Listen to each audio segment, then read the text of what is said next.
Eccoci al secondo episodio.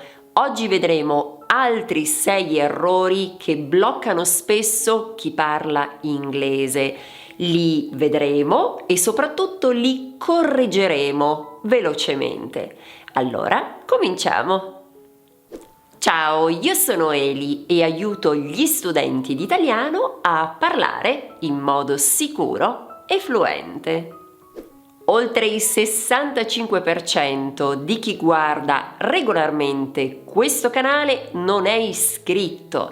Ecco perché ti chiedo il favore di farlo. L'iscrizione al canale mi aiuta moltissimo, molto più di quanto tu non possa immaginare. Se deciderai di aiutarmi, te ne sarò grata. Ed ora iniziamo.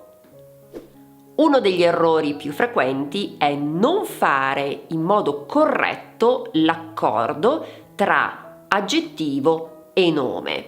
Questo è perché spesso gli studenti non comprendono bene che in italiano esistono diversi tipi di aggettivi. Vediamo subito un esempio.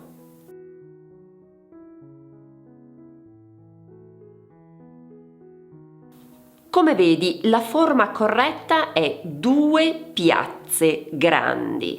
Ricorda che l'aggettivo deve concordare sempre con il nome, in genere e in numero. E la cosa importante da ricordare è che esistono diversi tipi di aggettivi. In questo caso, infatti, grande è un aggettivo a 2 uscite. E se non ti è chiaro di che cosa sto parlando, allora ti consiglio vivamente la visione di questa video lezione in cui ho spiegato che esistono degli aggettivi a 4 uscite, quindi 4 forme, ed altri a 2 uscite. Poi in realtà la situazione è un po' più complessa perché esistono anche aggettivi a 3 uscite e invariabili, ma vedo spesso che proprio la differenza tra questi 2 tipi di aggettivi crea seri problemi. Un altro errore frequente ha a che vedere con la doppia negazione in italiano e non è così per tutte le lingue, ma nella lingua italiana esiste la doppia negazione ed è corretta. Vediamo di che cosa sto parlando, vediamo subito un esempio insieme.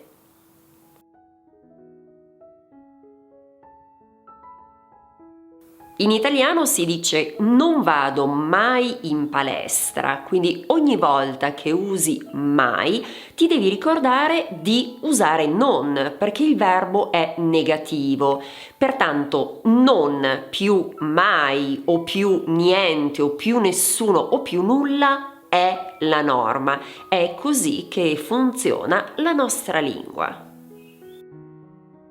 E uno degli aspetti che creano più problemi è indubbiamente l'uso del passato, in concreto la differenza tra passato prossimo e imperfetto.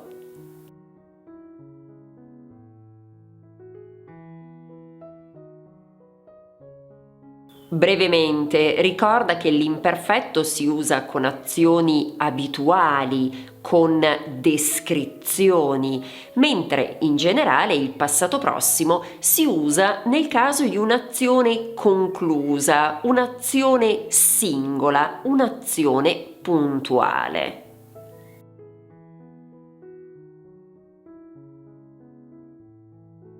E se il passato prossimo ti fa venire mal di testa, allora ti consiglio di scaricare questo PDF gratuito proprio sul passato prossimo. Basta scansionare il QR code oppure usare il link che troverai in descrizione. Altra difficoltà è quella dei pronomi. In concreto la posizione dei pronomi in italiano, che ricorda in generale vanno prima del verbo. Vediamo.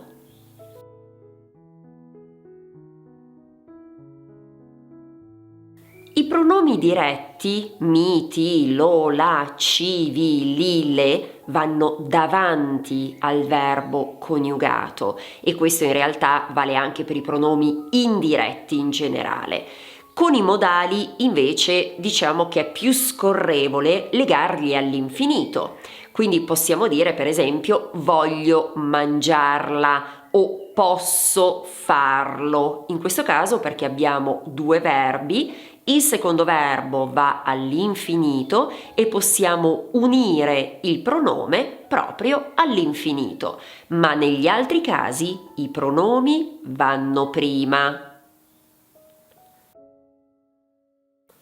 Altra difficoltà è senz'altro la differenza tra sapere e conoscere.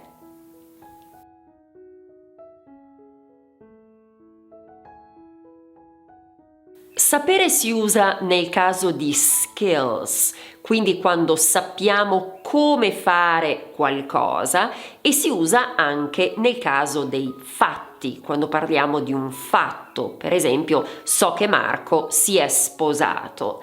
Conoscere invece si usa nel caso di una persona o nel caso di qualcosa che conosciamo personalmente perché c'è stata un'esperienza su questo.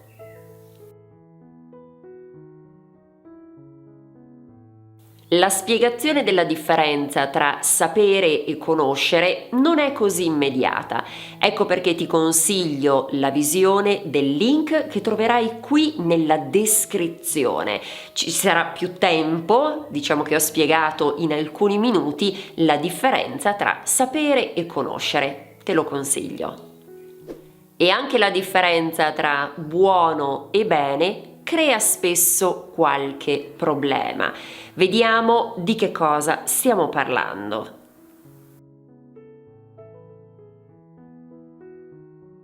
In questa frase, ad esempio, dobbiamo usare buona, cioè questa pasta è molto buona.